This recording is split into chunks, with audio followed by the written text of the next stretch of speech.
Para quem estiver entrando, boa noite, sejam todos bem-vindos. Espera aí, pessoal, que eu tô aqui apoiando o celular. Vocês estão me vendo bem? Estão me escutando? Vamos esperar o pessoal entrar. Doutor Júlio Bahia já ingressou. Oi, Rodrigo, tudo bom? Seja bem-vindo, obrigada por você estar aqui na live. Carol, tudo bom? Tudo jóia, Tainá? Tudo ótimo. Obrigada por você ter Tudo aceitado o bom? convite. Tenho certeza que nosso bate-papo vai ser muito bom, muito interessante. E eu que agradeço, né? Mais uma vez a lembrança aí, a parceria. E também não tenho dúvida que pela escolha do tema vai ser um bate-papo muito interessante. É um tema muito importante, né? Como nós ainda vemos advogados que precisam serem instruídos sobre o recurso de revista, um recurso que tem requisitos muito específicos, e é muito importante a gente trazer esse conteúdo de qualidade gratuito para os advogados. Sem dúvida, Tainá. E é um tema que a gente, né, tô vendo aqui até a Raiz, outros alunos meus de graduação, que a gente perpassa com uma certa profundidade, né, o necessário durante a graduação, mas a gente vê como você muito bem salientou, a dificuldade que às vezes os profissionais têm, né, no manejo do recurso de revista, que tem muitos requisitos, é um recurso muito técnico, né, e muitas vezes a gente é contratado para uma sustentação oral ou para um próprio recurso de revista e ele fica já prejudicado pelo recurso ordinário, que não foi devidamente pré-questionada a matéria, como a gente vai trabalhar aqui hoje, né? Sim. Murilo, seja bem-vindo. Muito obrigada por fazer parte dessa série de lives. Você está escutando a gente bem? Está vendo? Tá com a Sim, imagem sim, estou boa? escutando. Sim, tudo perfeito. Boa tarde, boa noite, Tainá. Boa tarde, doutor Júlio, tudo bom? Boa tarde, Boa tarde, pessoal. Murilo, tudo jóia? Tudo certo Pessoal, também. só está faltando a doutora Letícia. Não vi aqui se ela entrou. Vamos aguardar mais um pouquinho. Ela deve estar entrando. Enquanto Acho que isso, demorou um pouquinho para avisar para mim também sobre a live. Oi? Demorou a avisar para mim sobre a Ah, live. é? Talvez esteja demorando para ela também, não sei. Pode ser, Mas pode enfim, ser. Ou a internet dela não está muito estável, né? Pode acontecer, ela não está pode ser também. Bom, pessoal, enquanto a gente está esperando a doutora Letícia Leite entrar, eu já vou adiantando algumas informações. Durante essa live, nós vamos ter a premiação de uma bolsa para o curso de recurso de revista na prática do professor Murilo, com direito à mentoria. Mas para participar, vocês vão ter que, apenas durante a live, vocês vão fazer um print, compartilhar nos stories ou no feed, marcar os nossos perfis. Podem marcar o Juridicando, o perfil do professor Júlio, que é @bahia.julio, e o perfil do professor Murilo. E aí eu vou me valer da ideia do Danilo, do Execução Efetiva. Eles têm um projeto muito bacana. E ele sempre que tem lives e aulas, ele fala assim para o pessoal fazer um print, marcar os perfis e colocar aquele elogio sincero, espontâneo ou uma frase criativa. Eu vou me valer dessa máxima do Danilo. Então, marquem os nossos perfis, coloquem aquele elogio muito bom, muito espontâneo, muito sincero, ou uma frase criativa, e nós vamos escolher dentre as marcações o que vai ser premiado. E além da premiação com a vaga no curso, tem uma caneca muito bacana. Espera aí, eu vou mostrar para você. Estou bebendo a minha água aqui numa caneca super estilosa e bacana, Descomplicando o Direito do Trabalho, que é o canal do YouTube do professor Júlio. Então sigam lá, se inscrevam, porque tem muito conteúdo bom também. Bom, deixa eu ver aqui. Vocês viram se a Letícia entrou? Eu acho que ainda não. Eu tinha feito um comentário aí para fixar o tema da live. Pois é, Você eu não pode sei voltar se um está pouquinho? aparecendo. Pessoal, vocês que estão assistindo, o tema da live está fixado para vocês ou não? Não, não Porque está para mim fixado não. aparece lá em cima. Lá em cima no topo aparece recurso de Sim. É não, revista. mas para fixar aqui embaixo nos comentários. Eu não sei fazer isso. Sobe um Como eu pouquinho os faço? comentários. Você sabe voltar nos comentários? Espera aí. Eu é que faço. Só eu posso fazer isso? Acho que só o anfitrião que pode fixar. vai ter um comentário recente que eu fiz, ou então faço outro de novo aqui. Cabimento e requisitos obrigatórios do recurso de revista. A gente pode colocar esse tema, né? Pode, perfeito. Aí, tá, vou colocar de novo. Aí você clica nele para fixar. Vai aparecer uma opção de PIN. Ó, PIN a ou Raíssa está fixar. falando que está escrito recurso de revista na parte de cima. Não, mas para Isso. fixar na parte de baixo. Que fica um pouco mais fácil de ver para quem entra na live. Para visualizar, Cabimento. né? Aham, sim. E requisitos obrigatórios. A gente vai passar um pouco Você fica por só súmulas e princípios pressionando. também, né? Famosa. Eu vou mandar uma mensagem para Letícia para ver se ela já está chegando, mas enfim, né? Tá, enquanto isso eu vou falando com o pessoal aqui que está entrando, a Ana Risse, o Bruno aqui do Rio, doutor Rodrigo, Flávia Vanderlei, Gisele, professor Felipe Bernardes. Sejam Pode todos dar um bem-vindos. toque. Desculpa, Tainá. Claro. Pode clicar aí nesse comentário que eu fiz, cabimento e requisitos obrigatórios. Aí vai aparecer a opção.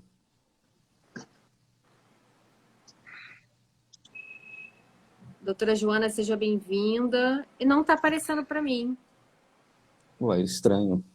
Jefferson, os perfis são o do professor Júlio Bahia, que é bahia.julio, o do professor Murilo, tá lá no post, e o Juridicando. Vocês têm que marcar os 3 perfis, publicar nos stories ou no feed e colocar um elogio espontâneo e sincero ou uma frase criativa. E a gente vai escolher dentre os que participarem para concorrer à bolsa e a caneca. Não tá aparecendo para mim. O do Júlio apareceu.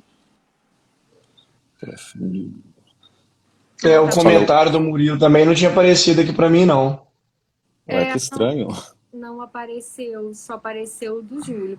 Bom, mas se vocês... Eu fiz aqui para testar. Inclusive, para mim, não aparece nem para escrever. Não aparece. Não sei se por eu ser anfitriã. Agora apareceram o seu comentário sobre os perfis. Mas não aparece para que eu escreva. Pronto. Eu escrevi, cabimento e requisitos do recurso de revista. Dá um toque nesse comentário. Aí fixou. Aí fixou. Fixou? Fixou. Eu acho que é só o anfitrião que pode mesmo. Vou chamar a Letícia aqui, mas enfim, talvez a gente possa começar explicando também como que vai ser o projeto, né? Durante esse mês de março. Você quer falar um pouquinho sobre o curso? Acho que eu posso falar depois, mas tá, vou dar uma adiantada. Dia 7 agora de maio a gente vai ter o curso de recurso de revista, em que eu vou falar sobre tudo que a gente vê no TST, o que realmente é preciso para um recurso ser conhecido e ser provido. E a gente está aproveitando essa série de lives que a gente está fazendo às segundas-feiras, 18 horas, para dar uma vaga com mentoria, inclusive, para quem estiver assistindo a gente aqui. E a gente vai falar sobre tudo lá, divergência jurisprudencial, casos práticos, decisões recentíssimas, até do pleno do TST, que a gente teve uma muito importante, que era a questão da necessidade ou não de renovação das razões recursais, quando o TRT, no despacho de admissibilidade, denega segmento ao recurso de revista por causa de um aspecto processual. Por exemplo, súmula 126, súmula 337, ausência de indicação do trecho do acórdão recorrido que demonstra o pré-questionamento da matéria. Então, eu abordo tudo isso lá. A gente vai ter uma aula também com a professora Letícia, né, sobre contrarrazões e, enfim, parcerias. Então, vai ser muito legal, muito bacana. O pessoal que fez gostou bastante já das outras turmas. E é isso. Excelente. Olá, Letícia. Bem-vinda, Letícia. Obrigada por participar da live. Tenho certeza que vai ser muito enriquecedora. Bom, agora que a professora já entrou, vou apresentá-los formalmente. Eu tenho certeza que vocês já conhecem, mas vou aqui ser redundante e vou falar rapidamente, falar um pouco do currículo de cada um. O professor Júlio, como eu já disse, é professor universitário de graduação, de pós-graduação, é mestre, advogado e criador do conteúdo Descomplicando o Direito do Trabalho, como eu já anunciei da caneca, então não esqueçam de segui-lo lá no YouTube também. O professor Murilo é servidor do TST e ministra o curso sobre recurso de revista, é craque, é fera no assunto. Recomendo muito que vocês acompanhem o conteúdo dele no Instagram, nas lives, em que muitas têm a participação da doutora Letícia, que é advogada, mestranda, e também tem um projeto muito bacana sobre recursos, não só sobre recurso de revista, mas recurso ordinário e outras matérias afetas, que é muito importante que vocês também acompanhem, até para entender toda a lógica do sistema. E muito importante que, para a estrutura do recurso de revista, já vocês observem matérias que têm que ser suscitadas no recurso ordinário. A estrutura, o prazo. Então, é importante vocês fazerem o passo a passo e entenderem toda a sistemática para fazerem um bom recurso, o recurso de vocês ser conhecido e no mérito provido. Então, vamos começar do começo com o artigo 896, que já no caput traz para a gente algumas questões importantes para nós observarmos, que são as hipóteses de cabimento do recurso de revista. E eu vou passar primeiro a palavra para a Letícia. Primeiro eu vou falar algumas questões aqui, vou passar para ela e depois vocês sintam-se à vontade para comentarem o que vocês acharem pertinente. O caput do artigo 896, ele já traz algumas questões que os advogados têm que observar bem, chamar bastante atenção. Primeiro, ele fala que cabe recurso de revista das decisões proferidas pelos tribunais regionais do trabalho em sede de recurso ordinário em dissídio individual. Então, já traz aí que o recurso ele tem que ser interposto das decisões turmárias dos tribunais regionais. Então, ele não é cabível das decisões monocráticas do relator em recurso ordinário, denegando recurso ordinário ou agravo de instrumento. Isso é muito importante e acredito que a Letícia vai falar também um pouco sobre a exceção, que é a súmula 214 do TST, mas aí já é muito importante observar isso, tá? Então, passo a palavra para ela para fazer a introdução sobre o caput, porque aí já tem várias questões a serem tratadas só nesse primeiro momento. Vamos lá, Letícia, pode falar, a palavra está com você. Tá bom, perfeito. Bem, boa noite para todo mundo. Desculpa ter entrado atrasada, eu tive problemas aqui com a internet, mas deu tudo certo no final. Bem, então, o 896, eu costumo dizer assim, que muitos advogados falam que vão fazer o recurso de revista, mas esquecem de ler a CLT, esquecem de ler as súmulas do TST, e acabam dizendo, nossa, mas é um recurso muito difícil, nosso TST não quer conhecer recurso, jurisprudência defensiva, é impossível o conhecimento de recurso de revista, mas esquecem, às vezes, de ler lá o 896 nas suas alíneas, nos seus parágrafos, que são tão importantes e até depois que a gente aprende recurso de revista, a gente pensa assim, nossa, na verdade era mais fácil do que eu pensava. E aí, começando então pelo cabimento, como a Tainá falou, o 896 ele vai trazer justamente isso, é cabível recurso de revista das decisões proferidas pelos tribunais regionais do trabalho em grau de recurso ordinário em dissídios individuais no prazo de 8 dias. Então, assim, primeira coisa, não vai caber a recurso de revista de decisões que negam provimento a agravo de instrumentos. Por quê? Porque, nesse caso, o recurso ordinário, o agravo de petição, eles sequer vão ser analisados. Então, já existe esse entendimento pacificado, inclusive, por súmula do TST, que não será cabível a interposição de recurso de revista nesse caso. Outra questão, apesar de, na Justiça do Trabalho, a gente ter o princípio da irrecorribilidade imediata das decisões interlocutórias, a súmula 214 ela traz exceções. E uma dessas exceções é quando o acórdão interlocutório, porque decisão interlocutória não é só proferida por juízes de primeiro grau, também existem acórdãos interlocutórios, eles contrariarem súmula ou orientação jurisprudencial do TST. Então, nesse caso, é cabível a interposição de recurso de revista de imediato, ainda que seja um acórdão interlocutório, ou seja, que resolva ali alguma questão e remeta os autos novamente ao juízo de primeiro grau para que seja analisado o mérito. Por exemplo, quando há análise de prescrição ou alguma outra questão ali que seja incidental ou não, como, por exemplo, um reconhecimento de vínculo e volta o processo ao juiz de primeiro grau para análise e produção de prova de outras questões. Mas, nesse caso, é uma exceção e, apesar de não ser obrigatório, porque o TST também já tem o entendimento de que isso não é preclusivo, né? A parte ela pode depois interpor o recurso de revista lá da decisão final, já que não existe previsão legal nisso, é só uma faculdade que a súmula ela trouxe para até atender, né, os princípios da celeridade, já que existe contrariedade a uma súmula orientação jurisprudencial. Eu falo das alíneas ou os outros professores vão falar? Eu queria fazer uma observação antes, só para o pessoal acompanhar, porque como nós acabamos respirando o recurso, para a gente acaba fluindo. Mas só um exemplo, e você me corrija se eu estiver errada. Vamos supor que o juiz de primeira instância defira o vínculo empregatício, e no caso é um motorista de aplicativo, um Uber, que é algo que nós estamos discutindo muito pela questão da subordinação algorítmica, se teria vínculo ou não teria, e vamos supor que um juiz de primeira instância defira o vínculo.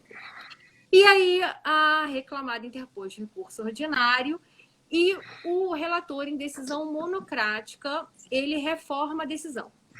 E aí, nesse caso, o primeiro passo do advogado seria interpor um agravo interno para que a turma se manifestasse sobre o assunto, certo? Certo. Exato. A turma se manifestando, reformando, afastando o vínculo. A turma do TRT ela não poderia se manifestar sobre os demais pedidos sob pena até de supressão de instância. Contudo, e aí ela teria que remeter para o juízo de primeira instância para se manifestar sobre os pedidos sucessivos a partir do vínculo, os consectários. Contudo, uma questão interessante é que o TST, acredito que foi na quarta turma, mas me desculpe se eu estiver equivocada, vocês podem me consertar, já se manifestou acerca de um caso paradigma, que seria do vínculo de um motorista de Uber. Ainda não há jurisprudência, mas a gente já tem aquele alerta de que já há um julgado que a gente já pode, que em breve, provavelmente as outras turmas vão se manifestar sobre isso. Mas vamos supor que a SDI já tivesse uma posição sobre o assunto. Nesse caso, o TRT, ao reformar esse posicionamento, caberia recurso de revista direto para a SDI1 de decisão interlocutória, já que existiria uma decisão para a turma do TST, porque teria uma decisão da SDI1 a esse respeito? Olha, se a gente for pela literalidade do enunciado da súmula 214, não poderia. Então, aqui eu me atrevo a dizer que nesse caso não seria cabível, e a parte deveria arguir essa questão lá no recurso da decisão final. Então, quando essa questão voltar para o TRT e for proferido um novo acordo. O que eu faço nesse tipo de questão? Independente se é questão de juízo de primeiro grau ou de segundo grau, eu sempre apresento protesto nos autos. Então, eu nunca corro esse risco, porque eu brinco com o Murilo. Eu não brinco com jurisprudência do TST. Para ela mudar de um dia para o outro, eu sempre tomo todas as precauções possíveis. Então, eu também apresento protesto nos autos, mesmo assim. Eu oponho embaixo de declaração, se há algum vício ali, se houve alguma questão de ordem pública que não foi analisada, enfim, e apresento protestos. Entendi. Só um minutinho. Olha, bem-vinda, a doutora Aline Moreira, doutor Cássio Moro. Pessoal, as pessoas que eu consegui ver entrando, eu vou falando, mas a letra é pequena e o assunto já está muito bom. Então, vocês me desculpem se eu não consegui falar com todo mundo, mas sejam muito bem-vindos. E para quem não conseguiu, quem entrou depois e não ouviu as regras da premiação, é a seguinte: vocês vão fazer um print durante a live, apenas durante a live, vão publicar a imagem nos stories ou no feed e vão marcar os 4 perfis. O perfil da doutora Letícia, do Júlio, do professor Murilo e o juridicano na rede. E coloca uma frase bem bacana, aquele elogio que foi a melhor live sobre recurso de revista, a primeira de uma série, e que vocês já estão gostando muito, tá? Que nós vamos escolher dentre as frases, dentre os posts, quem vai receber a premiação, que é a caneca, e uma vaga no incrível curso do professor Murilo, que é recurso de revista na prática. Muito bom vocês fazerem, é muito bom vocês entenderem. É um trabalho diferenciado também para o advogado, não é todo advogado que sabe fazer, que tem o manejo do recurso de revista. Então, é o nicho. Bom, com relação ao caput, a essa introdução do recurso, você quer fazer alguma observação, Júlio? Boa noite, né, doutora Letícia, que chegou aqui depois um pouquinho. A consideração que eu quero, duas na verdade, eu quero só chamar a atenção aqui. A primeira delas já ficou muito claro que se trata no litígio individual. E mais, né, nós temos aquelas situações que envolvem competência originária de tribunal regional, exemplo, mandado de segurança, já que estamos falando aqui de decisão interlocutória, e eu já vejo muito, infelizmente, já vi muito erro a partir dessa decisão colegiada se interpor recurso de revista para o TST, por imaginar que ele só julga recurso de revista, e não, nesse caso vai ser recurso ordinário. Então, acho que é uma primeira situação para a gente já nortear aqui quem está nos assistindo. E um outro ponto que eu acho que a gente tem que comentar também, aí deixo para vocês agora ou posteriormente, é o cabimento do recurso de revista, que vocês bem disseram que contra uma súmula, mas contra uma OJ, né, uma orientação jurisprudencial. E só para nortear quem nos assiste, embora o próprio nome sugira que seja uma consolidação de entendimento, o processo de criação de uma súmula é diferente de uma criação de uma orientação jurisprudencial. E o 896 fala de súmula do TST ou súmula do STF. Né? Então, sempre ficou essa discussão, veio reforma trabalhista e não atualizou, mas nós temos súmulas, né, acerca desse cabimento de recurso de revista contra entendimento consolidado e orientação jurisprudencial. Então, de início, eu queria só, né, ponderar esses dois tópicos, né, para a gente seguir aqui nos demais temas. Perfeito.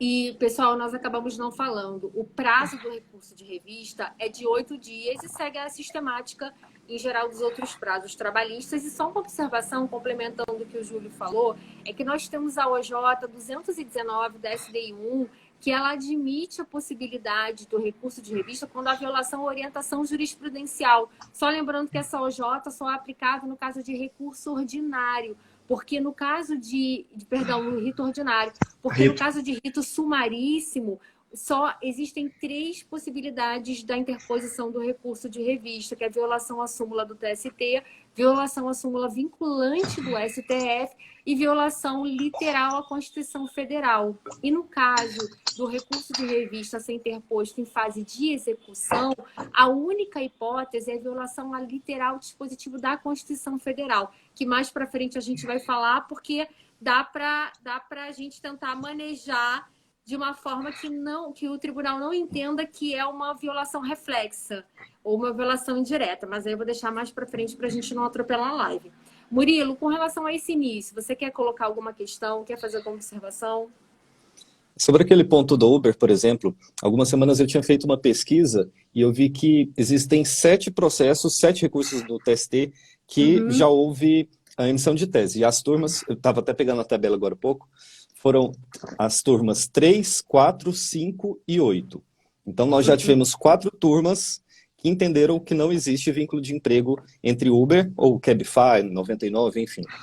E aí o seguinte, os 7 recursos, eu coloquei aqui o motivo pelo qual foi ou não foi provido.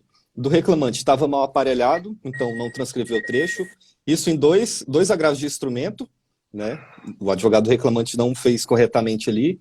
Tivemos 4 decisões dizendo que era súmula 126, então o TRT falou que não havia subordinação, né, por causa da possibilidade do motorista definir o horário, enfim, tudo aquilo que a gente já sabe. E a turma do TST disse que para rever esse posicionamento seria preciso revolver fatos e provas. Então, no final das contas, acabou entendendo que não existe vínculo de emprego, né? Porque às vezes a gente pensa assim, mas é porque a discussão não foi feita sobre uma nova forma de ver os artigos 2º e 3º da CLT. Só que assim, os ministros do TST sabem como que é essa relação de Uber, Cabify, então certamente eles se atentariam para isso. E aí, deixa eu ver, foi a 5ª turma que deu provimento a um recurso de revista da Uber, dizendo que não era vínculo de emprego mesmo. Esse foi o único RR provido, os outros eram agravo de instrumento ou recurso de revista do reclamante, mas aí que não foi provido. Então, o cenário que a gente tem é esse, 7 decisões enfrentando o mérito ali, 5 decisões enfrentando o mérito e 2 em que não foi analisado por falta de cumprimento dos requisitos do 896 da CLT. Então, 3ª, 4ª, 5ª e 8ª turma. E a gente tem um processo que está sendo relatado pelo ministro Godinho e foi pedido vista. Os outros 2 ministros pediram vista. Ele estava votando para reconhecer o vínculo de emprego. Então, talvez a gente já tenha alguma decisão aí que contraria, né? E aí, contraria as outras decisões, então as portas estariam abertas para um embargo aí para SDI. É essa colocação que eu ia fazer. Caso essa turma que está analisando o recurso dê provimento, aí seria o caso de interposição de embargo, já que há uma divergência entre as turmas e a SDI caberia a uniformização de jurisprudência, certo? E isso, inclusive, eu vou fazer um complemento que eu não falei no início da live, eu peço até perdão, que o recurso de revista é um recurso de natureza extraordinária. Então, a função do TST na análise do recurso é a uniformização de jurisprudência.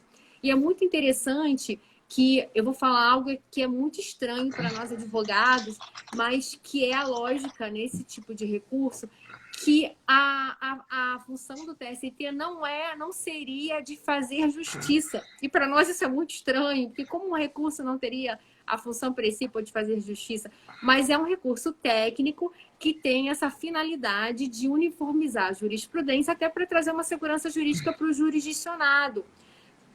Porque, senão, do contrário, você teria vários regionais aplicando de forma diferente o mesmo dispositivo de lei federal ou da Constituição ou de uma norma coletiva, como é o caso do 896, linha B.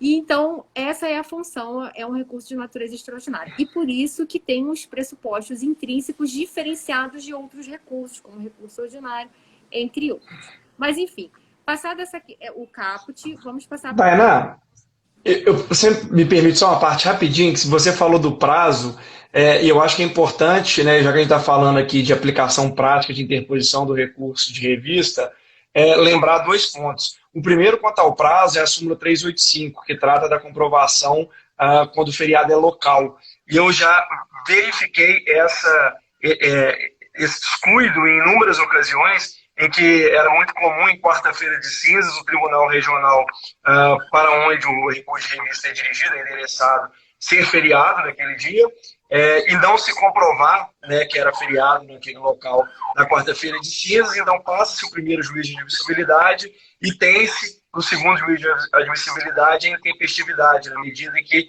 na quarta-feira de cinzas houve expediente forense normal em Brasília. Então, quando o feriado é local, quando é nacional, a jurisprudência já, né, entende que não precisa ser demonstrado, mas se o feriado for local, estadual, municipal, portanto, o cuidado que o advogado deve ter de indicar a legislação e, se possível, até juntá-la para evitar, né, qualquer transtorno.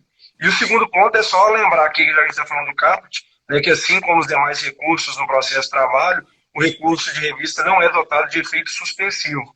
Então, é possível a execução provisória, a gente está falando de casos de Uber e outros aí que às vezes estão na mídia. Então, se houver o reconhecimento do vínculo, por exemplo, nesse caso do ministro Godinho, enquanto o processo estiver para julgamento na sessão de justiça individuais, caso haja embargos, poderá haver execução provisória daquelas parcelas que, porventura, forem confirmadas aí nessa decisão. Então, só pontuar essas duas situações que eu acho que são relevantes também para o contexto do advogado. Muito relevantes, excelente. Foi ótimo.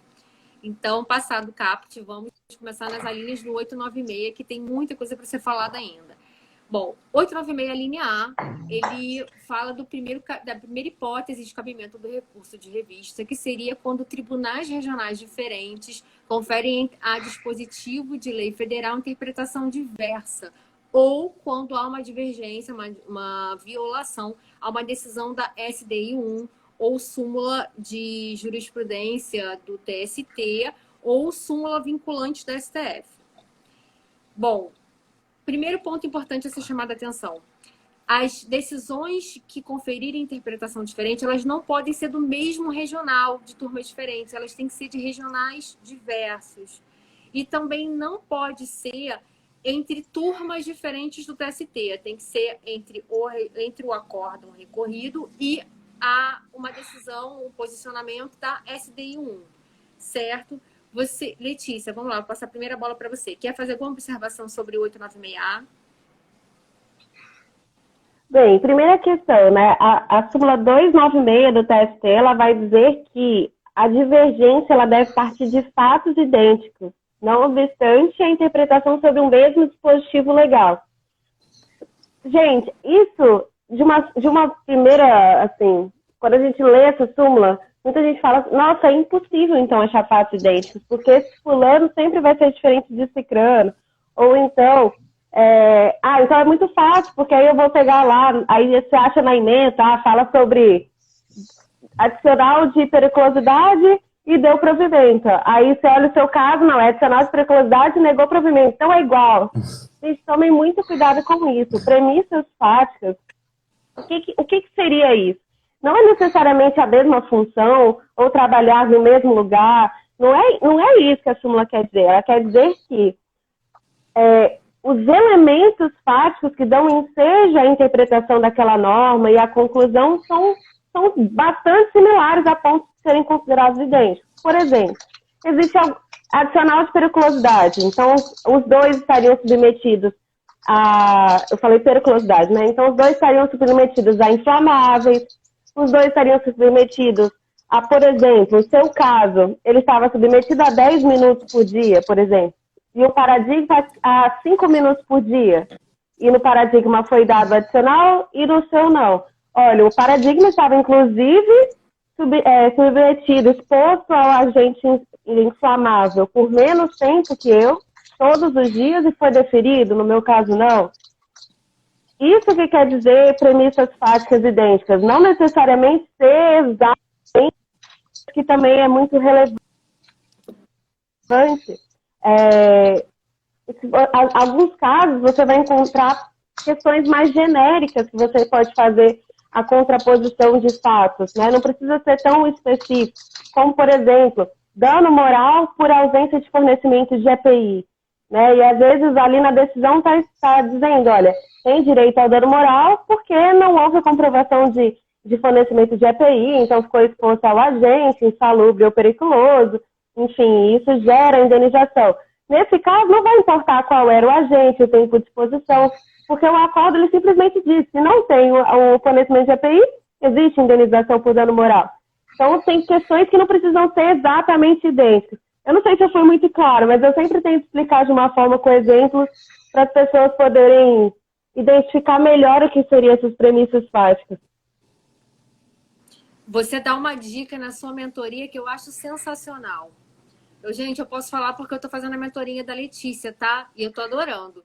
E algo que realmente foi uma dica muito boa é o quadrinho. Você fala bem, o quadrinho não é suficiente. É necessário fazer uma fundamentação, uma fundamentação analítica, uma fundamentação completa, a indicação dos dispositivos, mas o quadrinho realmente é uma saída bem legal. Porque no quadrinho, a Letícia indica que nós façamos da seguinte forma, que nós coloquemos na primeira coluna as premissas fáticas, na segunda coluna e a conclusão diversa que cada tribunal chegou sobre as mesmas premissas fáticas. Isso, a visualização ela é tão simples, eu acho que ela caiu. Falei do quadrinho, ela ficou emocionada, gente. Ela falou que parou de te ouvir, que vai sair e entrar de novo. Sim.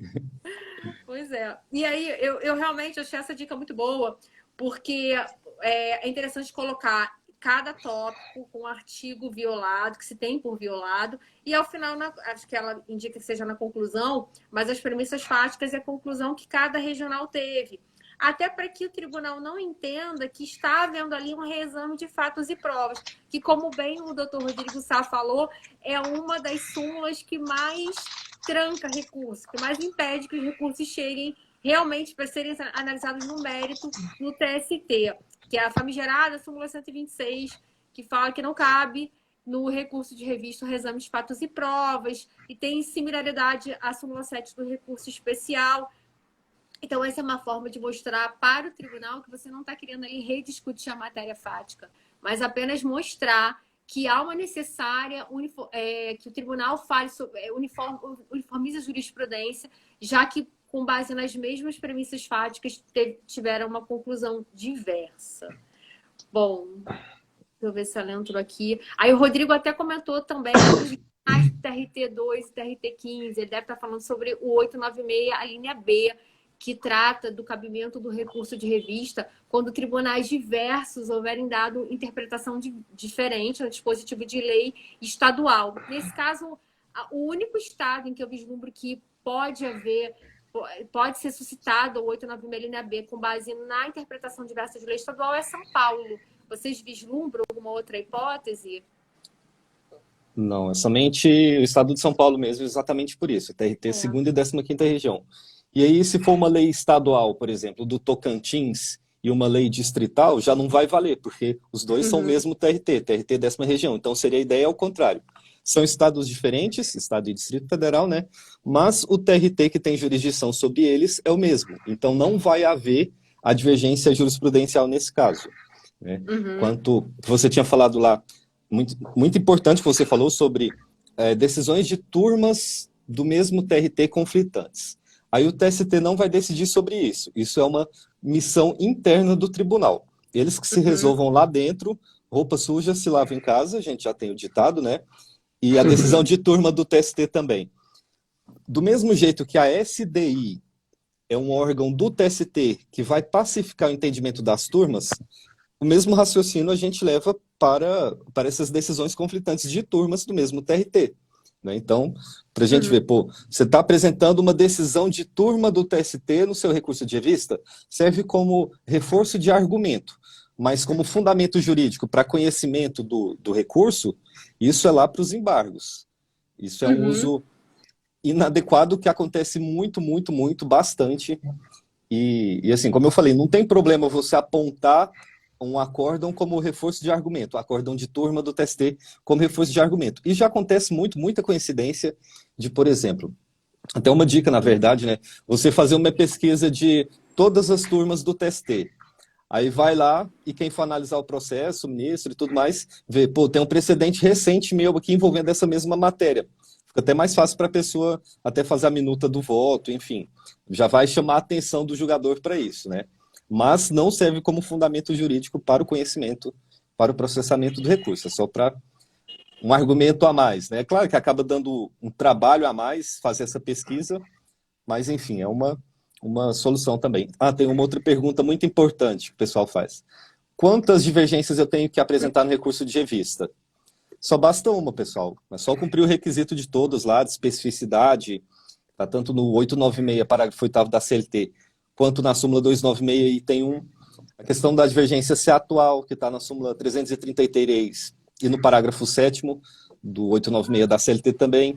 O que mais? De ser de órgão, como a Tainá falou, tem que ser de outro TRT, que prolatou a decisão recorrida, ou então da SDI.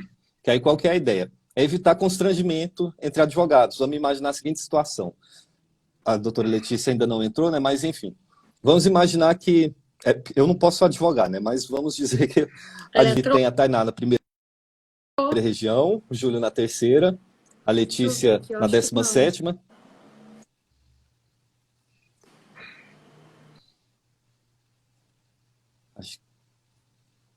Eu não havia entrando aqui. Não sei se dá algum problema com a internet.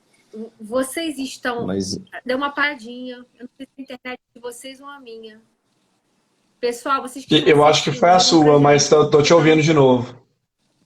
Acho que tá Para mim tá ok, normal. Tainá. Pode falar. Mas vamos imaginar, vamos usar um exemplo prático aqui para o pessoal entender melhor essa ideia, que até complementa aquilo que você falou sobre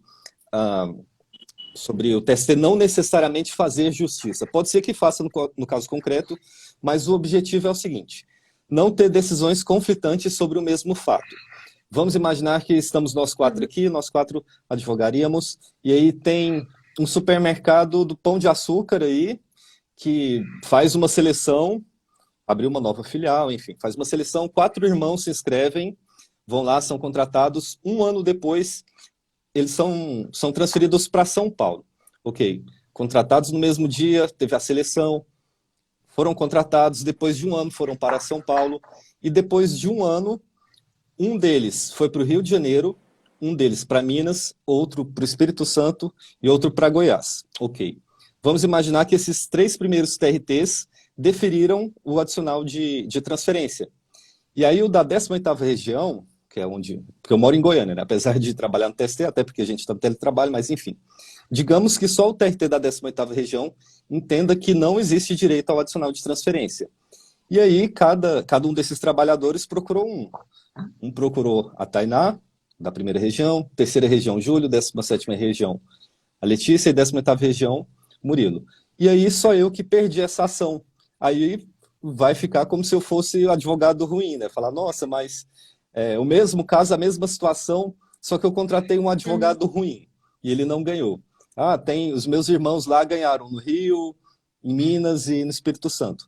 Só que assim, aí tem que aparecer o TST para dizer qual dessas teses que está errada, qual que está certa, ou então adequada, pelo menos, né? Porque a situação fática é a mesma.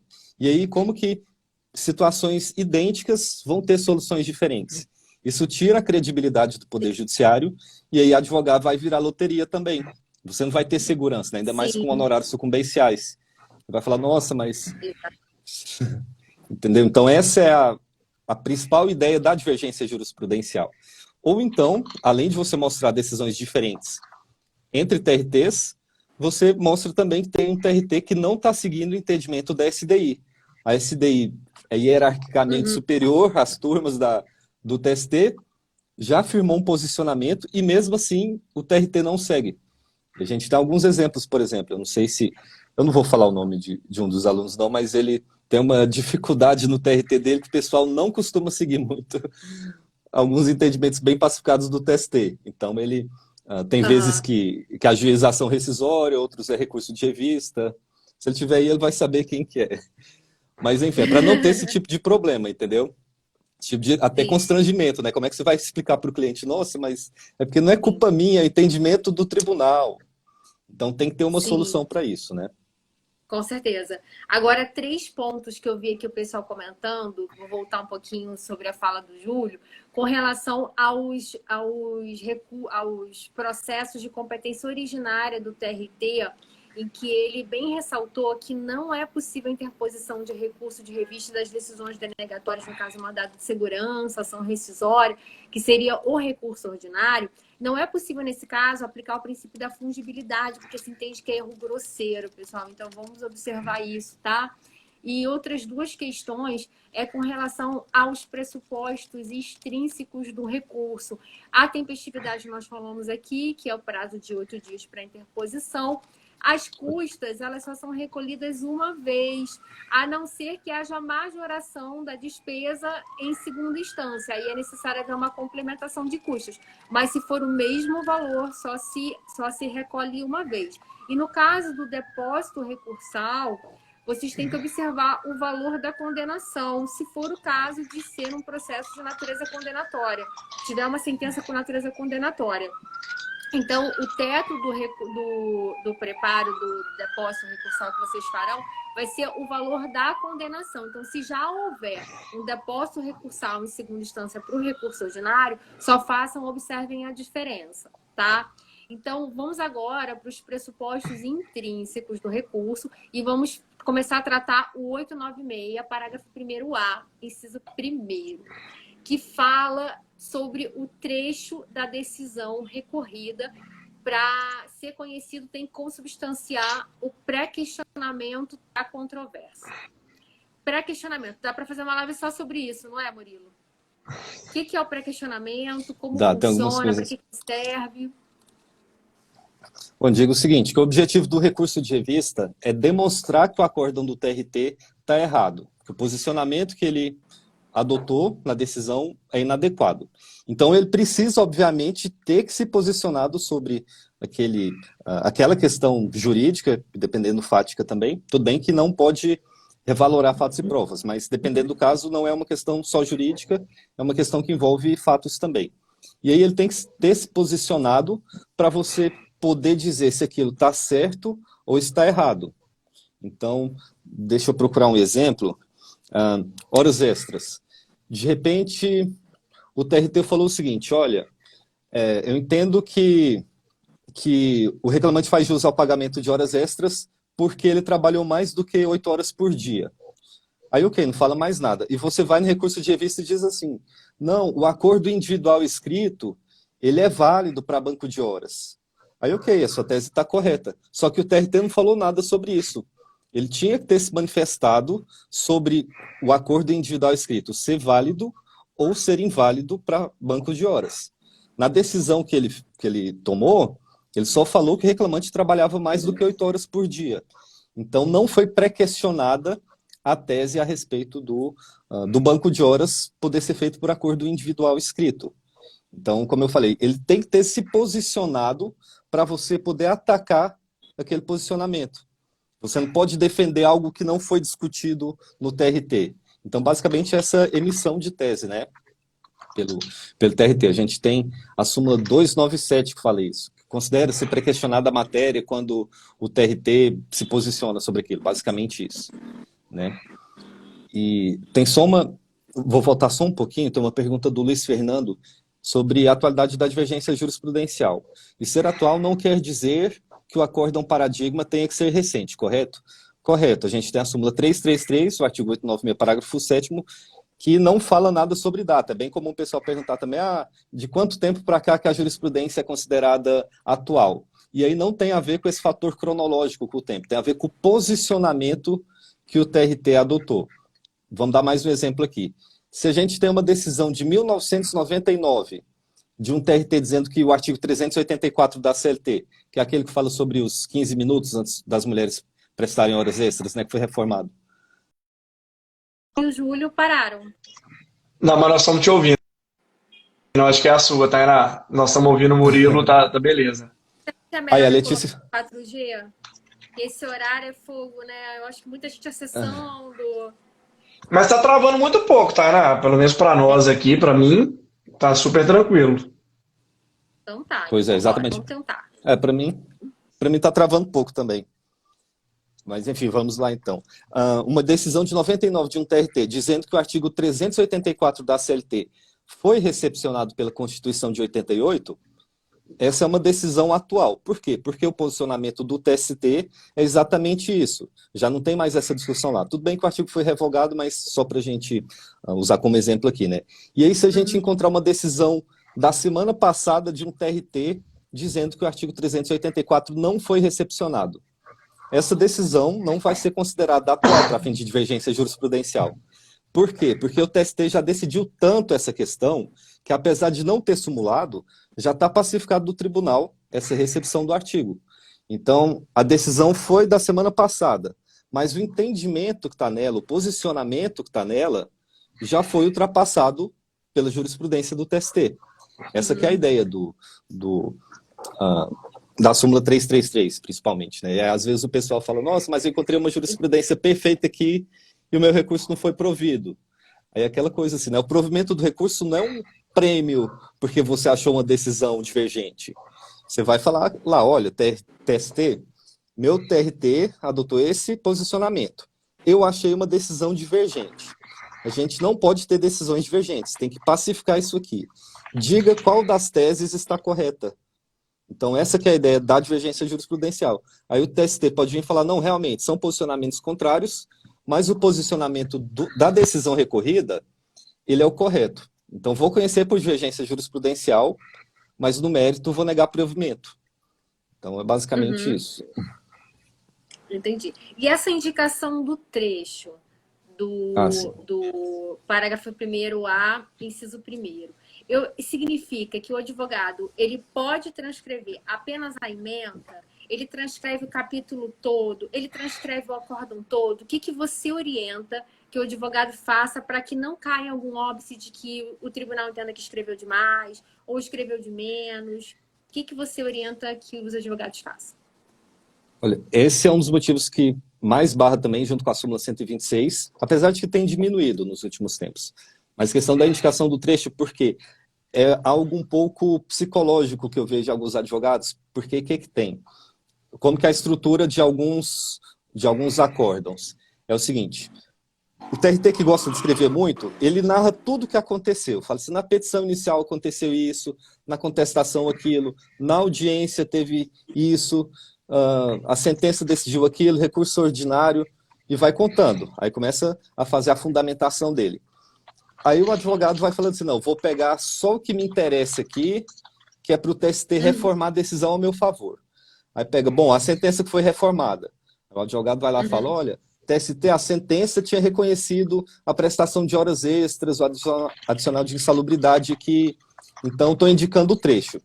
Só que isso é meio contraintuitivo, porque como o objetivo do recurso de revista é mostrar que a decisão do TRT está errada, você tem que mostrar justamente o trecho que te incomoda. A tendência é você não mostrar o que é desfavorável a você, né? Você pensa, não, vou esconder isso aqui, não vou deixar o TST ver, porque isso não me favorece. Só que a ideia é exatamente o contrário. E aí um exemplo que eu dou, por exemplo. Quando você vai num dentista para ele tirar uma cárie, você vai mostrar o dente que está cariado, né? Não vai mostrar os outros dentes. Então, você vai mostrar onde que está o problema, até porque o objetivo do recurso de revista é exatamente reformar aquele acórdão. Você vai mostrar a parte que está errada. Vai pegar ali os fatos que o TRT adotou, que ele registrou, né, que ele entendeu, ficaram comprovados, e a tese jurídica, para mostrar que aquela tese jurídica está errada. Deixa eu pegar um outro exemplo também. Recentemente... não chegou a ser mentoria, não, foi uma conversa com o seguidor que é aluno também, e ele falou o seguinte, olha, no caso de rescisão indireta, qual foi a tese, olha o tanto que é importante a gente ter consciência disso. Rescisão indireta por falta de depósito de FGTS. E aí o TRT falou assim, é incabível a rescisão indireta porque houve pedido de demissão pelo empregado. Não falou mais nada. Incabível porque teve pedido de demissão. Ok. Mas aí o que ele tem que fazer? Tem que pegar esse trecho, que o TRT falou isso, da parte da rescisão indireta, que era incabível, porque era incompatível com o pedido de demissão, mas também tem que pegar a parte que ele falou sobre o atraso no pagamento sobre a falta de pagamento de FGTS. Por quê? Porque esse fato da falta vai servir para embasar o pedido de rescisão indireta. Então tem que transcrever o trecho que negou a rescisão indireta por causa da incompatibilidade com o pedido de demissão, tem que atacar esse fundamento, falar assim, olha, não é porque ele pediu demissão que não é possível a rescisão indireta. Ele, inclusive, pediu demissão porque não aguentava mais aquela situação, enfim, faz essa fundamentação e diz assim, olha só, TST, tanto que aqui o TRT registrou que existia realmente falta de pagamento de FGTS no tópico do FGTS.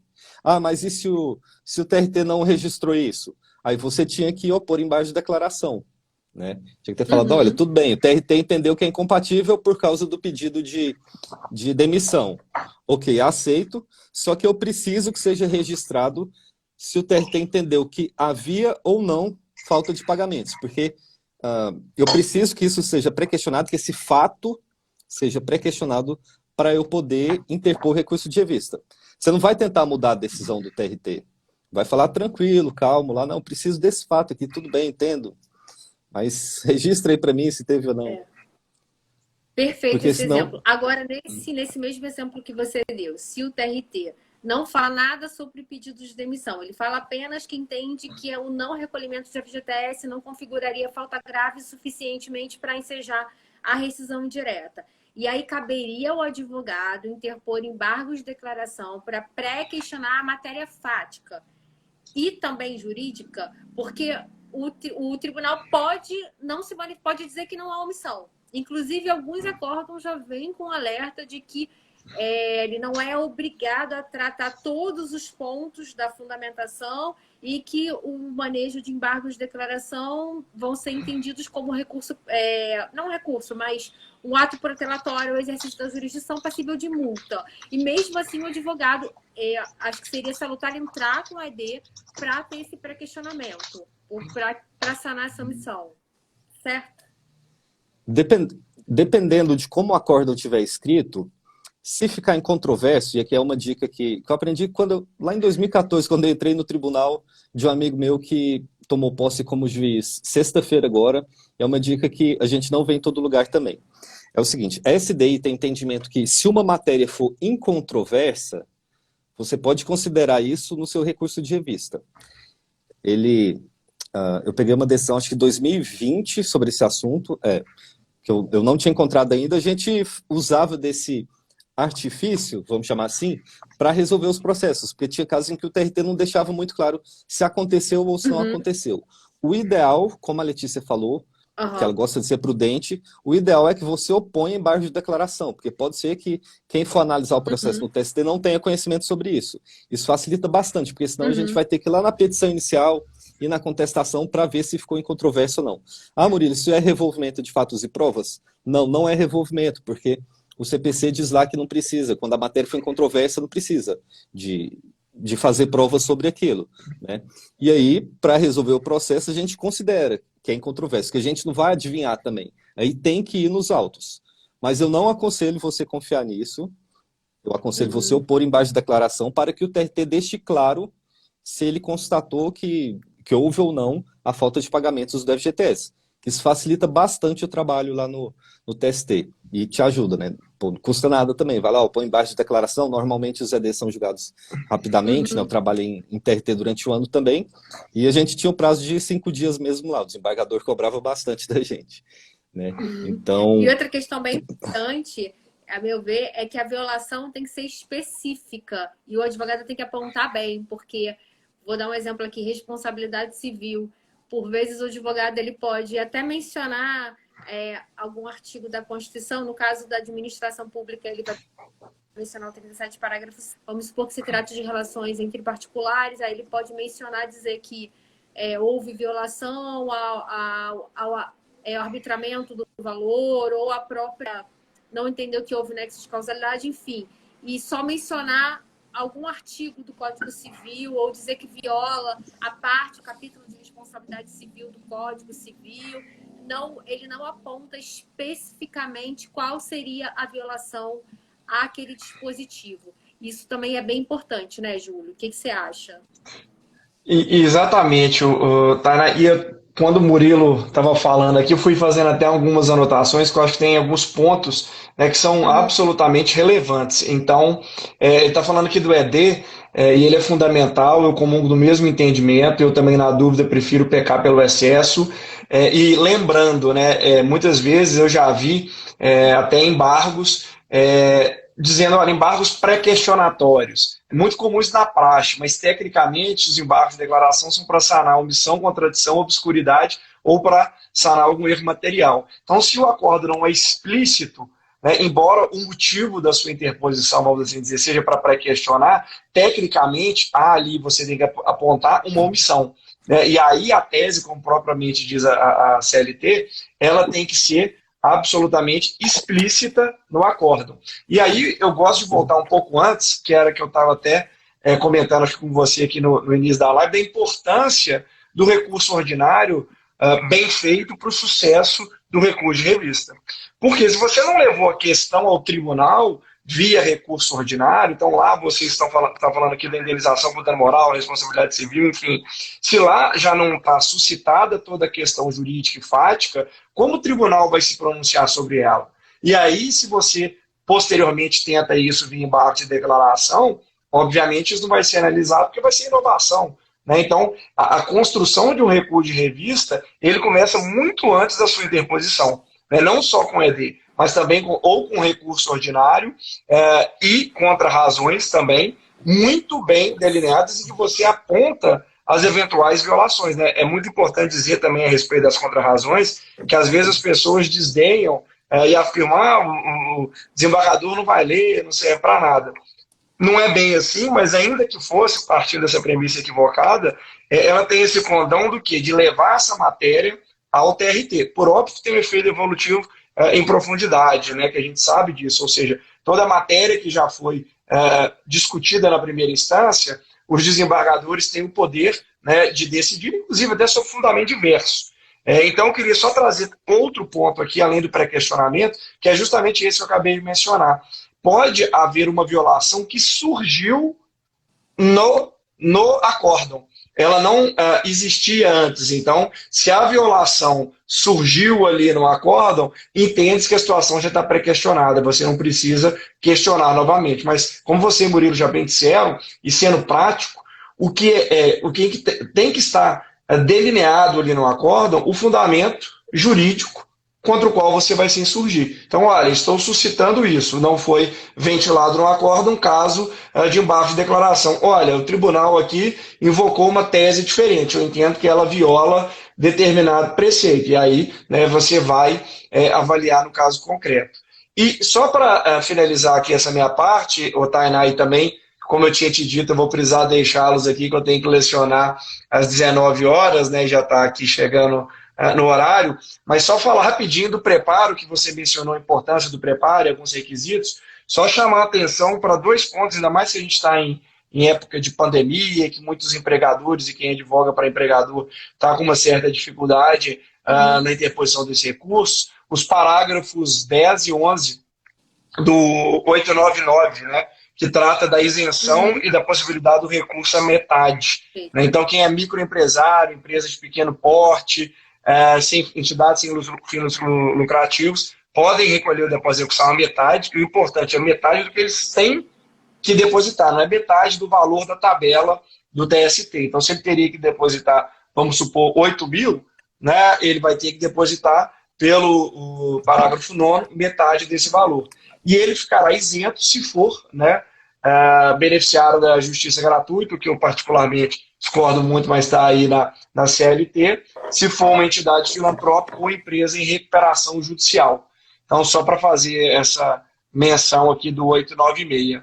E aí, tá, né, Murilo, vou pedir licença a vocês, que infelizmente, apesar de estar, gostaria de continuar na resenha aqui do mandato tácito, de questões que envolvem a procuração, que me são muito caras, né, e acho que são muito interessantes, mas eu tenho esse compromisso aqui de lecionar para vários alunos, inclusive, que estão aqui na live, né, agradeço a presença deles, e peço desculpa a vocês por ter que deixá-los aqui, mas prometo que irei assistir o restante para a gente debater posteriormente. O aluno, se você atrasar um minutinho, o professor estava lá na live. Exatamente.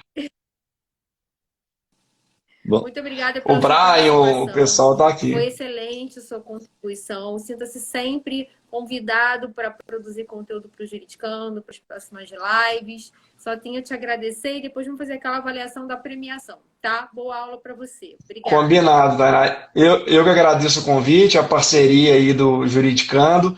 Te parabenizo pelo trabalho e também, né, agradeço aí por conhecer, né, o Murilo agora, conhecer só da rede social sem ser ao vivo. Né, então, é um prazer, Murilo, foi um prazer. E estou à disposição aí de quem tiver alguma dúvida também. Estou nas redes sociais e, como você disse, estou lá no Descomplicando. Dá licença, gente. Bom resto de live. Boa noite, Júlio. Obrigada. Resolvi nem me alongar muito na despedida, nem despedir, porque a gente sabe que é complicado. Sim. Bom, você... Só restamos nós dois. Parece que a Letícia não conseguiu voltar. O Júlio já tinha me avisado que ele tinha aula às 19 horas. Eu que acabei esquecendo de avisar para o pessoal. E assim, para a gente já ir também partindo para o final da live, que já são 7 horas, uma hora passou muito rápido e é tanta coisa para a gente falar que realmente... Pois é, mas a gente vai ter mais lives, né? Nós vamos ter mais Só avisar lives. pro Boa pessoal. lembrança, pessoal. Essa foi a primeira de uma série de lives que nós montamos para tratar vários aspectos importantes do recurso de revista. Nessa primeira, nós decidimos que falaremos sobre cabimento, requisitos e esses aspectos primordiais. Na live da semana que vem, da segunda-feira, nós vamos receber o Dr. Gáudio e vamos falar sobre negativa de prestação jurisdicional, que é outro assunto importantíssimo e é uma forma de você levar o assunto para o TST, algo que não foi trabalhado no recurso ordinário. Na semana seguinte, nós vamos falar sobre sustentação oral nos tribunais superiores com a doutora Érica. Eu não sei falar o sobrenome dela, desculpa, Murilo. Vaires. É Vaires. Vaires. Vaires. E no dia 24 de maio, nós teremos o Dr. Ricardo Calcini para falar sobre transcendência. É muito importante que vocês assistam e deem um feedback para a gente. Vão mandando as suas dúvidas, alguns questionamentos, alguma reflexão. É muito importante que vocês estejam aqui conosco. Vocês importam aqui para a gente. Bom, Murilo, para ir finalizando, eu gostaria de saber de você.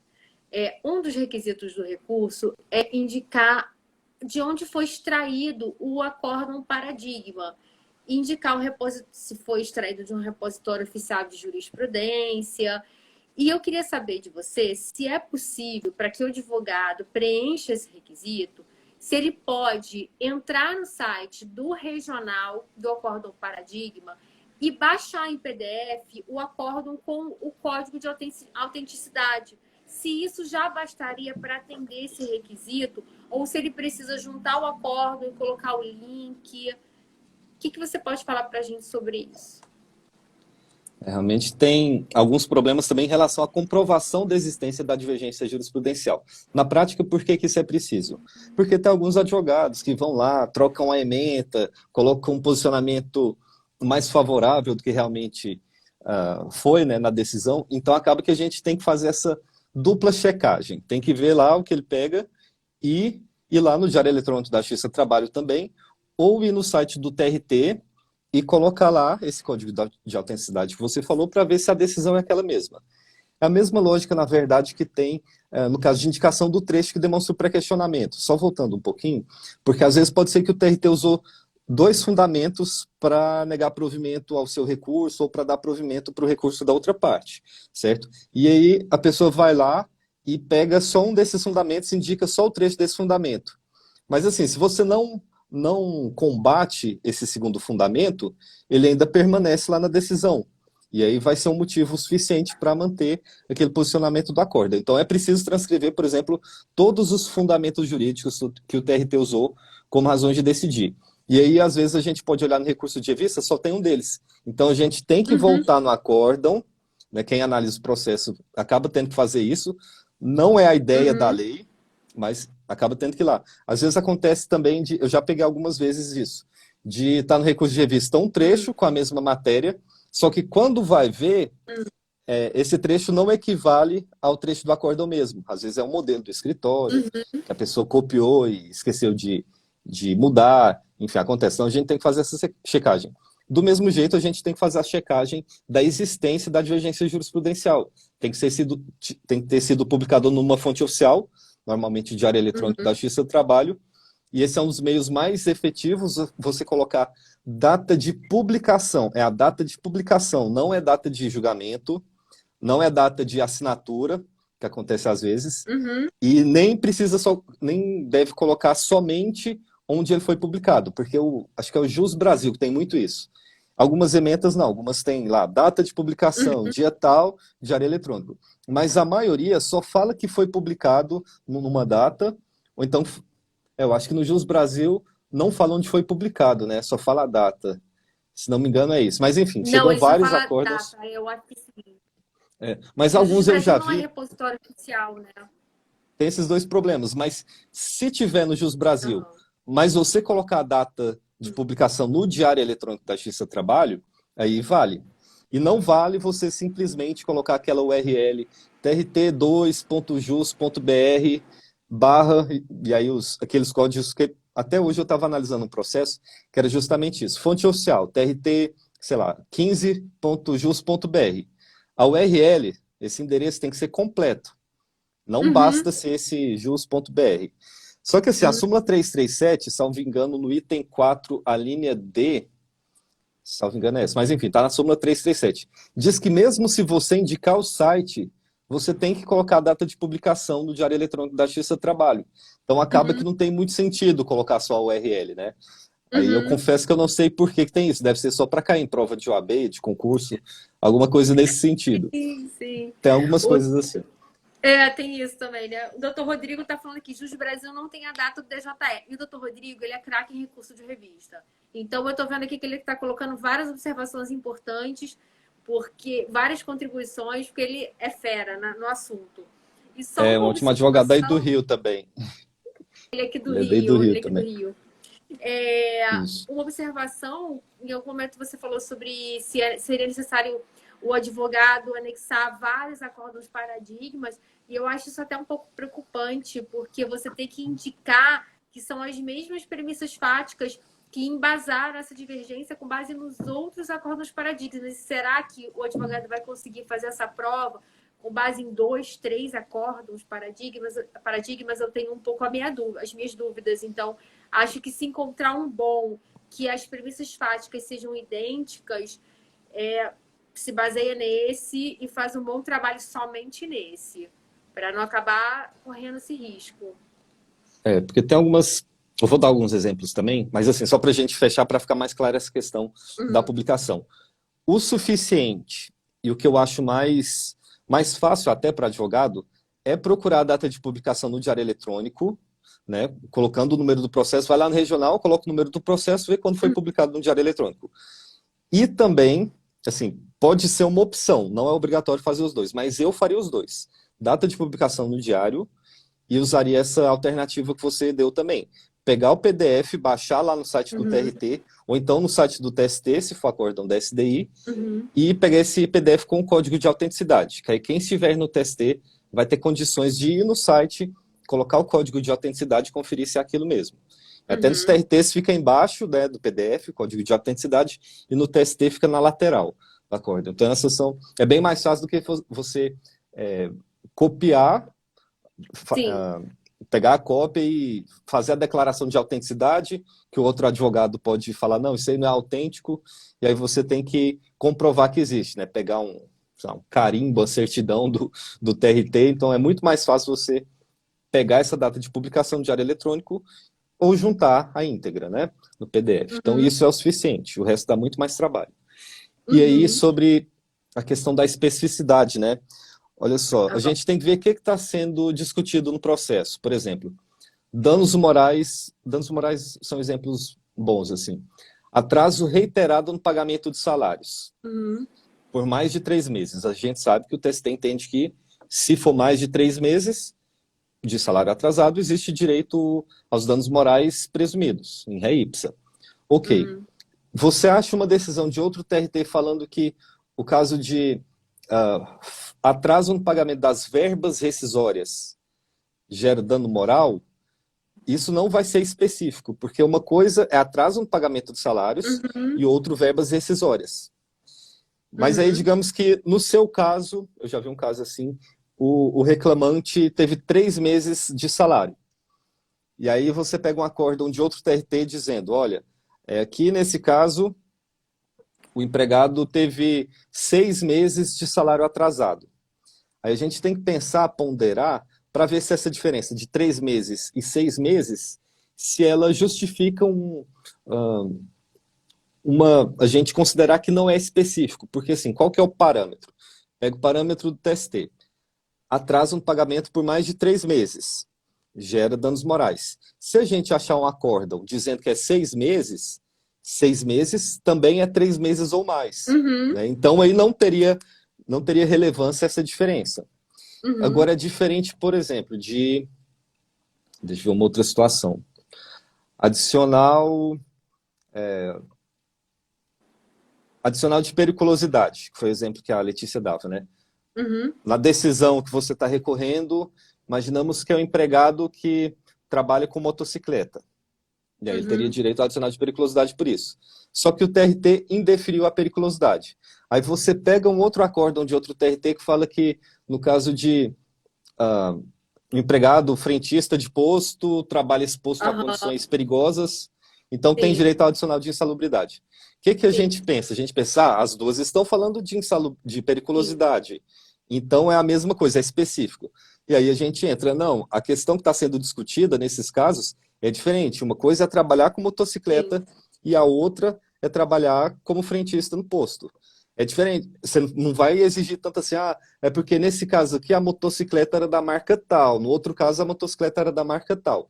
Aí essa diferença é irrelevante. A gente tem que ponderar e ver se aquilo que está sendo inespecífico nos autos tem alguma interferência no posicionamento que o TRT vai ter, que o TST vai ter.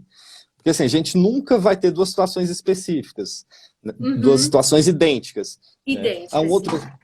Um outro exemplo bom também.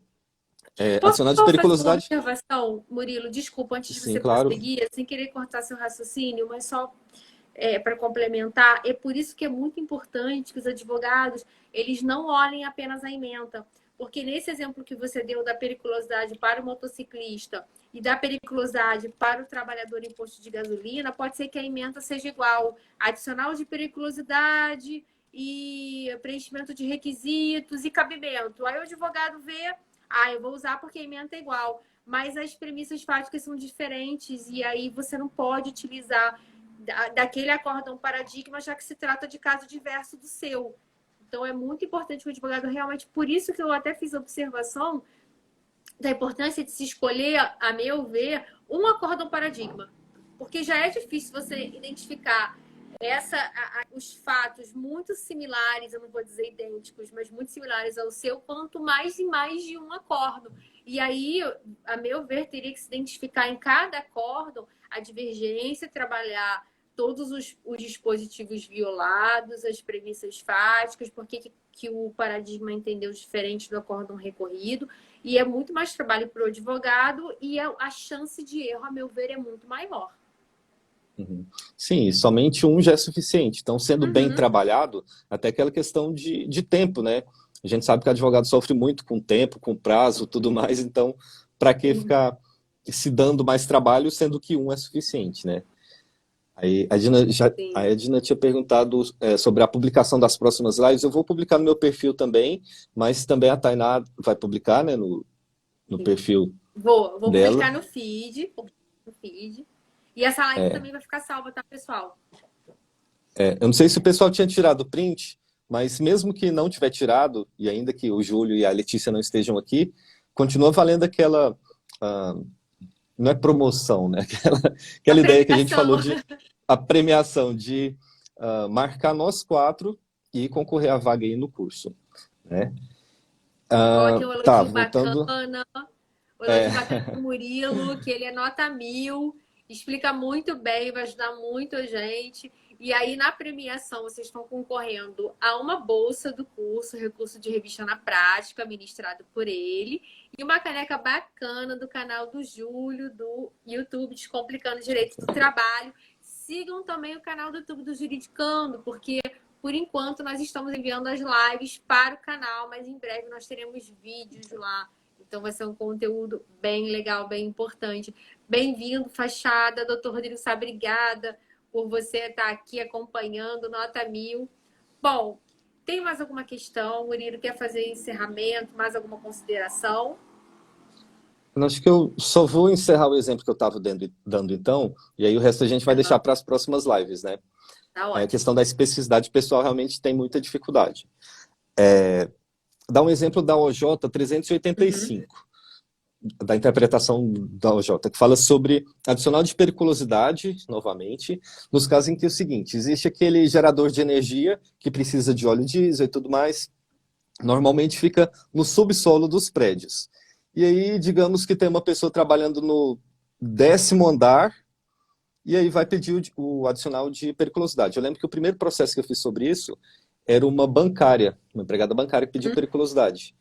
E aí, tem um tempo desse processo, eu tinha até pensado, nossa, mas trabalho de bancária realmente não é perigoso, né? Mas tem a OJ 385 que fala, pô, não importa o andar em que a pessoa esteja, ela vai estar em área de risco, porque o prédio, a construção vertical, né? Se aquele gerador de energia que tem o óleo diesel lá explodir, o prédio todo cai.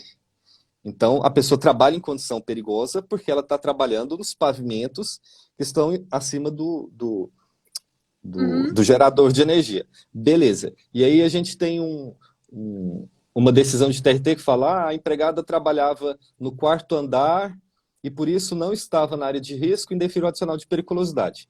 E aí você encontra uma decisão em que a empregada estava no 20º andar e conseguiu o adicional de periculosidade porque tinha um prédio da mesma situação, né?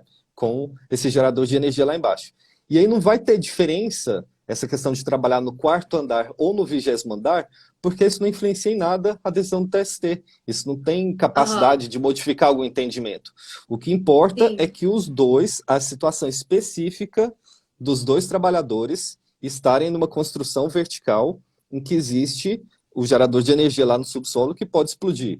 Eu não lembro agora se é acima de 200 ou 250 litros de óleo diesel, mas enfim, a ideia é essa. Tem coisa que não vai ter importância prática, vai ser diferente, lógico, porque como a gente falou, nunca é o mesmo caso, né? Só que tem que ser situações parecidas, pelo menos, né? E aí vai depender da situação. Sim, sim. Eu achei bem interessante, eu vi umas lives do professor Fabiano Coelho falando sobre a súmula 126, que que nós já mencionamos aqui sobre o descabimento do reexame de fatos e provas pelo TST, por ser um recurso jurídico, eminentemente jurídico, técnico, e ele diferencia o reexame do reenquadramento, assim como do redimensionamento. E ele entende que seria possível que o TST fizesse o redimensionamento e o reenquadramento, mas não o reexame. E aí o advogado poderia trabalhar com as provas mencionadas no acórdão recorrido, acórdão do TRT, já que você não pode levar questões novas ou questões fáticas para análise pelo TST. Eu achei muito interessante também a observação que ele fez, que não cabe o advogado, no recurso de revista, trazer uma parte do laudo técnico, laudo pericial, ou alguma prova, porque aí poderia cair nesse óbice da súmula 126. Essa questão que você está mencionando do adicional de periculosidade pela exposição ao agente de risco, se o regional tem que ter mencionado no acórdão o laudo ou do porquê dele entender pela periculosidade. Não caberia o advogado trazer do laudo ou querer que o TST reexamine esse laudo, porque poderia cair nesse óbice da 126, certo? Certo. Existe, assim, vamos colocar um parênteses aí, existe aquela possibilidade do fato ser incontroverso ou não. Se também for incontroverso, dá para levar isso, mas é aquela orientação que a gente deu no começo, não confie nisso, opõe embaixo de declaração para o TRT ser bastante claro. Até porque, dependendo da turma, pode falar assim, não, isso aqui não pode considerar que é incontroverso, porque é questão técnica, o adicional de periculosidade, precisaria de um laudo, entendeu? Então, o mais seguro é realmente ter isso bem claro no acórdão. O que eu estou falando é uma decisão jurídica, lógico, da SDI, mas eu não confiaria muito isso, porque a gente tem essa possibilidade muito mais fácil dos embargos de declaração, certo? E realmente pode ser feito o reenquadramento jurídico, não pode ocorrer o reexame de fatos e provas. O que é o reexame de fatos e provas? Você forçar o TST a aceitar uma prova. Porque quem tem jurisdição são os tribunais, seria o TRT. A questão de prova fica restrita ao TRT. O pessoal fala, mas principalmente quando denega segmentar o recurso de revista, né? Eu quero o meu duplo grau de jurisdição. Só que o duplo grau de jurisdição, em matéria de prova, é restrita ao TRT, primeiro grau de jurisdição, vara de trabalho, depois TRT. O que o TRT disser que aconteceu, são aqueles fatos. Não dá para ficar forçando prova. Mas o próprio TRT relatou que a testemunha do reclamante falou que tinha horas extras, ou então que havia cobrança excessiva de metas. Mas a gente vai ver na fundamentação do TRT, ele falou, não, ok, testemunha do reclamante falou isso, testemunha indicada pela reclamada falou aquilo, fico com o depoimento da testemunha indicada pela reclamada, certo? E aí não vai ter como você forçar, mas a testemunha do reclamante falou isso. Gente, infelizmente, o juízo, no caso do TRT, vai ter que acolher uma prova ou outra. Então, laudo pericial, foi inconclusivo, laudo pericial. A gente vê muitas das vezes essas alegações, mas até por curiosidade a gente vai lá, ou então vê no acórdão, e o TRT diz, não, o perito concluiu que não havia trabalho insalubre. Ou então que havia o nexo causal, mas havia o nexo concausal, mas não havia nexo causal. E aí, até pegando esse gancho do nexo de causalidade ou concausalidade, já fiz algumas minutas também que o TRT falou. Não considero que é doença ocupacional, porque a doença é degenerativa e o trabalho atua somente como concausa. Então, não tem direito à indenização por danos morais, materiais. E aí, ok. Então, não teve causa, mas teve concausa. A gente não pode modificar nenhum desses fatos. No recurso de revista, você não vai insistir em dizer, não, o laudo pericial estava errado, existe causa sim. Você vai poder fazer o seguinte, olha, o TRT registrou esses fatos, não existe causa, mas existe concausa, mas esse fato de existir concausa, ele é suficiente para configurar a doença ocupacional. Então, percebe que não existe modificação dos fatos, né? Você tem que trabalhar com os fatos que estão no acórdão ou que são incontroversos. Um outro exemplo primeiro, também. Porque é o seguinte, a gente tem que diferenciar o que é fato, e aí o que é fato, o TRT que vai falar que foi comprovado ou não, do que é opinião.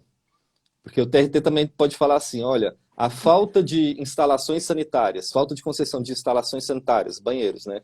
Para os empregados da Aham. limpeza pública, para os garis, não configura dano moral indenizável.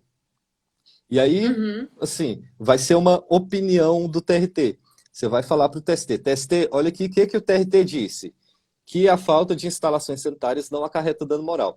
E aí é bom, obviamente, delimitar esse contexto, né? Você deixar claro lá no acórdão, embaixo da declaração, se não tiver sido registrado no primeiro acórdão, que realmente não eram fornecidas instalações.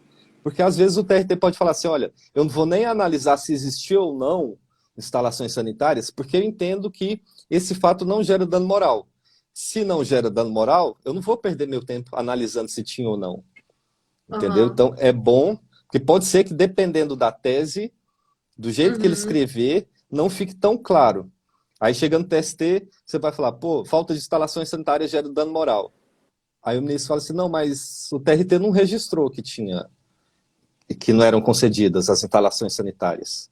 Aí você resolve isso ou pela incontrovérsia, que é um caminho mais difícil, Aham. ou pela oposição de embargos de declaração, que é para ficar bem claro, entendeu? Você tem que facilitar o trabalho do TST também. Mais ou menos essa é a ideia, né? Uhum. Sim, perfeito. Mais E ou menos caso o isso. regional não tenha falado de. Desculpa, você falou alguma coisa? Não, não. Caso o regional não tenha falado algum fato, trazido algum fato, algum fundamento que seja essencial, e o advogado que é estratégico já pensa futuramente no recurso de revista, é muito necessária a interposição de embargo de declaração para fins de pré-questionamento, ou, se for o caso, a omissão for mantida, para futuramente arguir a nulidade da prestação jurisdicional, que é o tema da nossa próxima live. Né? Exatamente. E Na aí a próxima gente vai segunda-feira. na próxima segunda-feira, às 18 horas, nós vamos destrinchar quando ocorre essa hipótese, porque a nulidade de prestação jurisdicional significa que o regional deixou de tratar um aspecto essencial, de fato, o de direito do recurso e que é importante para o desvinte da questão. Então, é isso. Murilo, eu acho que a gente tratou os principais aspectos, eu falo com o pessoal. A ideia da live é ser um bate-papo, uma reflexão sobre o assunto. Naturalmente, talvez a gente não tenha suscitado ou debatido aqui alguma questão. Qualquer dúvida que vocês tenham, pode mandar pelo direct. Ainda dá tempo, vocês têm 1 minuto enquanto eu encerro para fazer o print, marcar as 4 contas lá no feed ou nos stories para participarem da premiação. E não deixem de participar das próximas, porque tem muito conteúdo bacana e tem mais surpresas vindo aí. Murilo, vou passar a palavra para você fazer o seu encerramento. Bom, obrigado então, Tainá. A live foi ótima, apesar de que durante um tempo a gente ficou sem a Letícia e sem o Júlio, né? Mas enfim. O bom é que temos 4 pessoas, né? Então dá para Sim, quando tiver uma baixa assim, verdade. a gente consegue resolver mais fácil. Mas no próximo Verdade. A também vamos internet dela não estar, ajudou, com estaremos. certeza. Estaremos nós É, 3 a minha e internet o também não está professor muito boa, Gáudio. não. Eu acho que é por causa do horário. Pode O ser, não professor sei, Gáudio, com mas enfim. certeza, vai falar muito bem sobre o tema. Pois é. Mas hoje já Vai falar. tivemos várias Para mim, eu informações acho que muito importantes. sim. Desculpa, é que a minha Agora tinha internet eu acho que não travado está para muito mim. legal.